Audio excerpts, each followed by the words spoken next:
Boa tarde, Diego, Letícia, Ricardo. Um prazer ver vocês depois de uma semana. E, aliás, Diego, obrigado aí pela gentileza da citação ali um pouquinho antes. Eu já estava ligando aqui, estava chegando. Imagina. E te agradeço, você é sempre muito gentil. Tamo junto. Olha só, o que eu questionei ali, na verdade, eu estou querendo começar esse assunto, é um assunto enorme que não vai acabar tão cedo. Mas eu estou começando a levantar algumas perguntas, porque eu sinto que a gente está vivendo um período muito conflagrado de opiniões muito emotivas em relação a questões muito sérias e muito graves da geopolítica mundial. E às vezes parece que a gente está discutindo Big Brother. Gostei do fulano, não gostei do cicrano, gostei de uma frase, não gostei do jeito que foi falado. E que é uma coisa que eu acho que cabe mais para o Big Brother do que para discutir geopolítica. A gente está vivendo um período realmente complicadíssimo. E eu acho que tem questões aí muito complexas que devem ser olhadas com a seriedade que elas demandam. Então, primeiro, de uma série de artigos que eu vou fazer, esse primeiro, que a gente escuta toda hora, a ordem mundial acabou. Mas que ordem é essa? O que é a ordem mundial? Então, eu passo a conversar sobre esses assuntos. A própria ideia histórica de ordem mundial é uma coisa relativamente recente em termos históricos, né? Começa lá na Paz de Westfália, no século XVII, depois da Guerra dos 30 Anos, né?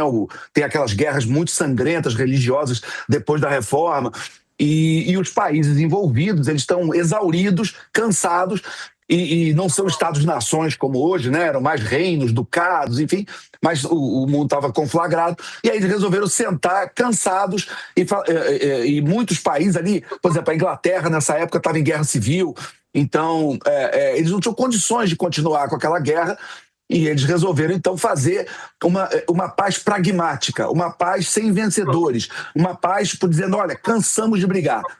Então, assim, o primeiro exercício de paz mundial e de ordem mundial foi feita num momento onde não havia uma superpotência, não havia uma hegemonia de ninguém, de lado nenhum. Eram apenas países exauridos, cansados, que não queriam mais brigar e que partiram para fazer esse acordo que durou mais de 100 anos. Quem foi rasgar esse acordo foi Napoleão, um século depois, com as guerras napoleônicas, invadindo, enfim, mas isso é um assunto longo, a gente pode voltar a qualquer outro momento, se for o caso.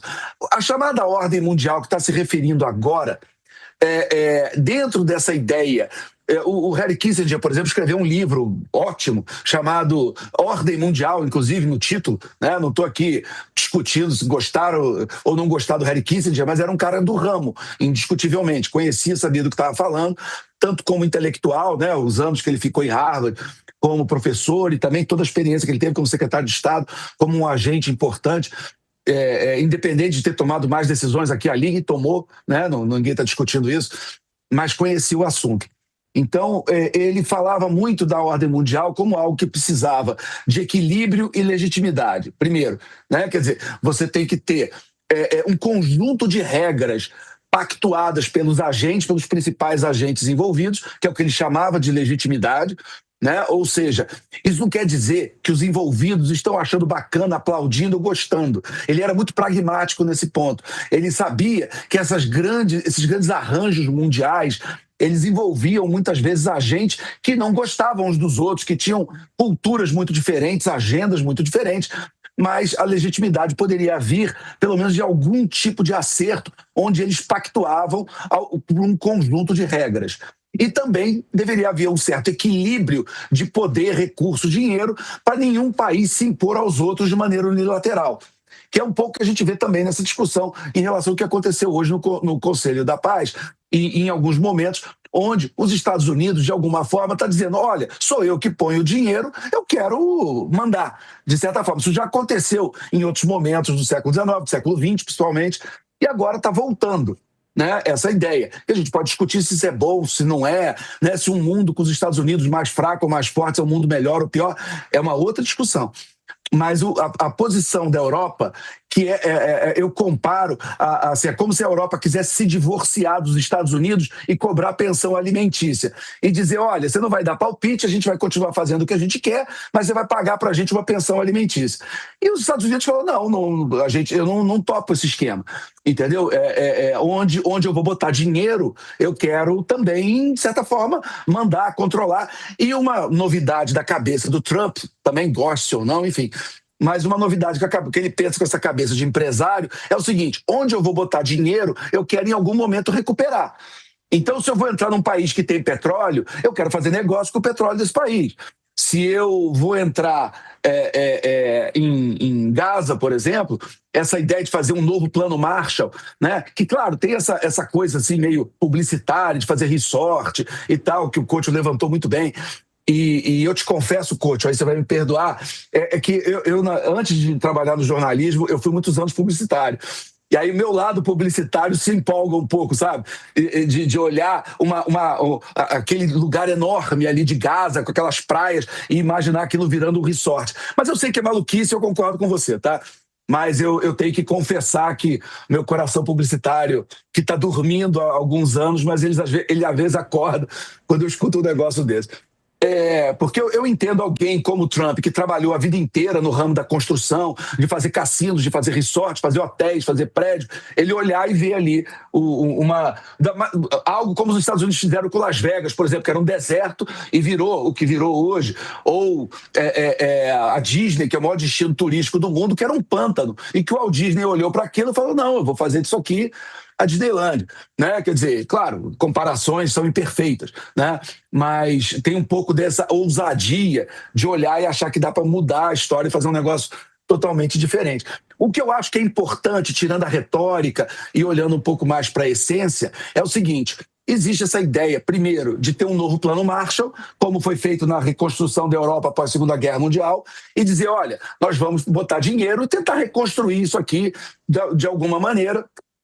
E eu acho que independente, de novo, do gostar ou não gostar do Trump, gostar do genro dele, não gostar, é uma boa ideia ou não é? Entendeu? É interessante ou não é que potências estrangeiras coloquem dinheiro e reconstruam o lugar? Eu acho que é uma discussão válida. Né? E que eu vejo que até muitos países, países árabes, não são radicalmente contra.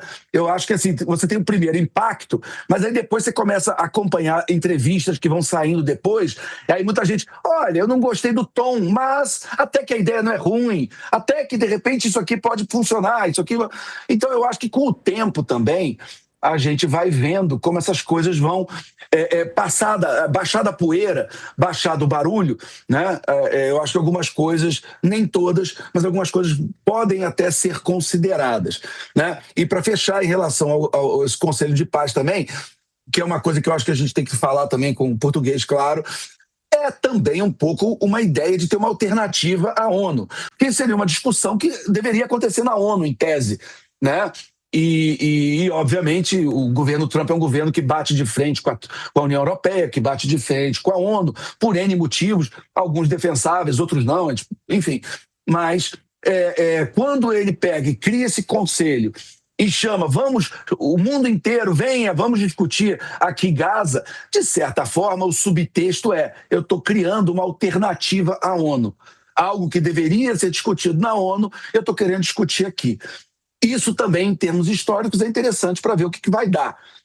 Funcionando ou não, é uma coisa que a gente tem que acompanhar. Porque essa ordem mundial, que agora está evidente, essa ordem que vem desde 91, desde a queda do Muro de Berlim em 89 e depois o fim da União Soviética em 91, essa ordem não existe mais. Se é que algum dia existiu, que é o que eu questiono no meu artigo, né? Essa ordem existia ou essa ordem era um intervalo da história enquanto a China e o Irã e a Rússia estavam se reagrupando e se armando para poder voltar a ser agentes como eles estão se mostrando agora? Isso nós vamos acompanhar e nós vamos ver. Eu tenho um pouco de dificuldade para imaginar essa questão do resort, porque eu fico imaginando, sei lá, palestinos chegando aqui no Brasil e decidindo como a gente vai viver. E aí eles decidem instalar uma mesquita aqui na minha casa e falam assim, vai ter uma mesquita aqui e eu acho que aqui tem que ter uma mesquita porque a gente entende que é legal. E eu não sou muçulmano, para mim não seria legal. Mas assim, tem que considerar a opinião de quem mora lá, né, de quem vive lá. Para mim é muito difícil de entender isso, Alexandre. Ô, Diego, mas sem a gente estender um assunto de 2 horas nisso, mas também é o mesmo povo que elegeu o Hamas, que invadiu Israel e matou 1.200 pessoas num dia. É tudo muito complicado. Ali você tem... É complicado você arbitrariamente botar um dia de início e falar, olha, do que aconteceu desse dia para trás eu esqueço, o que aconteceu desse dia para frente é o que vale. É uma região que está conflagrada há séculos e que tem, desde a criação do Estado de Israel, que obviamente foi uma resolução da ONU aprovada por mais de 100 países e que não tem por que não se apoiar, mas, obviamente, é uma região que tem instabilidade até hoje, porque muitos países não aceitam a própria existência do Estado de Israel. E aí muitas coisas que acontecem acabam sendo consequências disso. Né? E, enfim, isso daria um programa inteiro só para falar disso, mas eu concordo com você, Diego. É claro que os moradores precisam ter voz e precisam opinar. Concordo 100% com você. Eu acho que 2 erros não fazem um acerto, meu amigo, mas a gente está aqui para, às vezes, discordar também, faz parte. Um abraço, viu? Uma ótima noite para você. Obrigado, vocês também.